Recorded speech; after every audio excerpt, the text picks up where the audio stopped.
மா சோகமா இருக்கம்மா. நானும் தான்டா. போமா. ஏய் என்ன ஆச்சு? எனக்கு கிடைச்ச வேலையை மேனேஜர் வேற ஒருத்தவங்களுக்கு ரெஃபர் பண்ணிட்டாங்களாண்டா. அபி, இந்த சொசைட்டில திறமை இருக்கவங்களுக்கு வேலை கொடுக்கறத விட தெரிஞ்சவங்களுக்கு வேலை கொடுக்கறது தான் அதிகம். சோ அதெல்லாம் நினைச்சு நீ ஒன்னும் ஃபீல் பண்ணாத. எம்மாடி நீ கால் பண்ணி என்னன்னு கேளு. அவங்க யூஸ் பண்றதெல்லாம் ரெஃபரன்ஸ் கால், இன்ஃப்ளூயன்ஸ் கால். நம்ம கால் எல்லாம் கன்சிடரே பண்ண மாட்டாங்கம்மா. சாரி அத்தை, என்னால வேலைக்கு போக முடியல. உன்னை வேலைக்கு போன்னு நான் வற்புறுத்தல.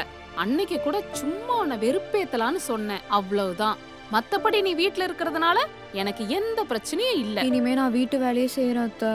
சொன்னா மட்டும் போதாது, செய்யணும். நான் வேலைன்னு வந்துட்டா வெள்ளக்கார மாதிரி வேலைக்காரி.